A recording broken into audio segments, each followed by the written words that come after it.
Shalom, salam sejahtera saya ucapkan.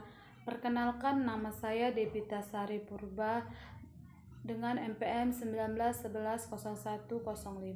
Saya dari Universitas HKBP Nomensen Medan. Adapun tugas video ini saya perbuat untuk memenuhi tugas mata kuliah kajian sastra anak-anak.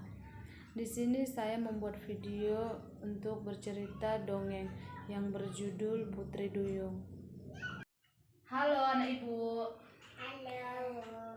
Ibu akan bercerita dongeng yang berjudul Dongeng Putri Duyung. Ibu akan bercerita, dengarin ya. Raja Triton adalah raja lautan yang perkasa. Ia mempunyai banyak anak perempuan. Mereka mencintai dunia bahwa laut di mana tempat mereka tinggal.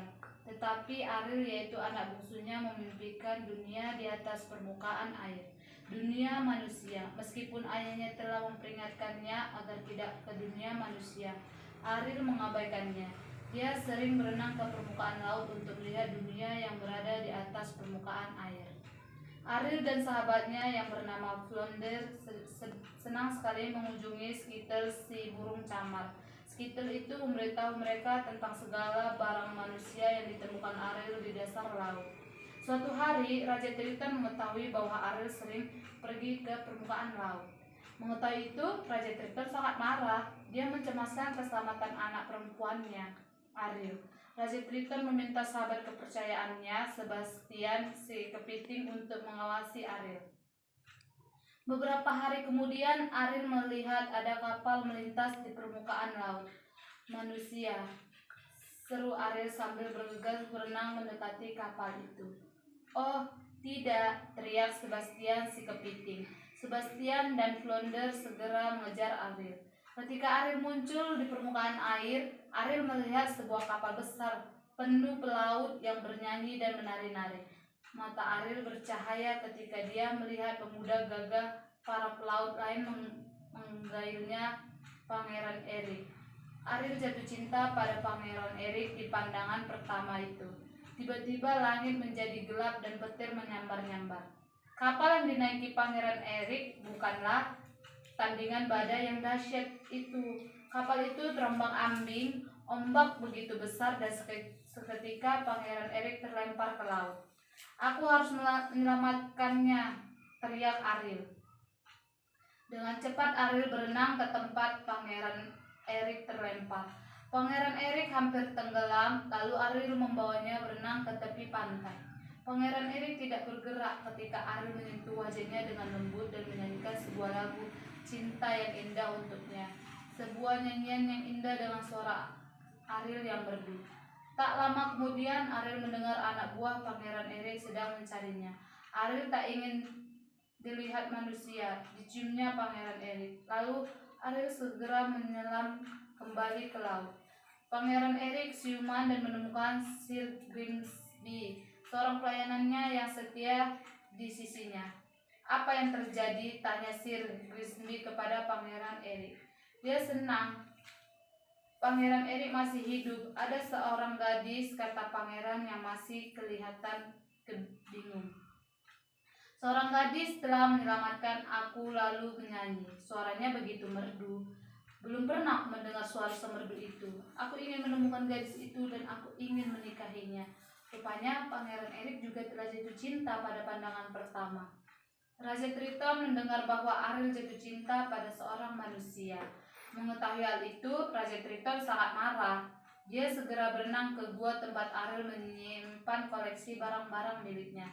Ayah, aku mencintainya, kata Ariel. Aku ingin bersamanya. Dia itu manusia, pemakan ikan, teriak Raja Triton. Tidak boleh. Diangkatlah trisula saktinya. Sambaran-sambaran kilat dari trisula sakti itu menghancurkan semua harta kesayangan Ariel. Lalu Raja Triton itu pergi. Ariel merasa sangat sedih dan menangis. Sementara itu, tak jauh dari situ kekuatan jahat sedang bekerja di kerajaan bawah laut. Seorang penyihir laut yang bernama Ursula, ia dulu memerintah kerajaan bawah laut sebelum Raja Triton. Penyihir itu sedang mencari cara untuk menggulingkan kepemimpinan Raja Triton.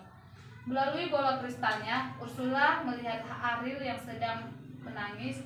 Si penyihir itu mendapat ide, aku bisa mengalahkan Raja Triton lewat anaknya.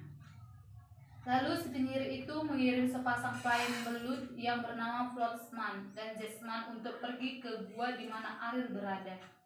Flotsam dan Jetsam berhasil meyakinkan Ariel bahwa Ursula bisa membantunya mendapatkan Pangeran Eric yang dicintainya.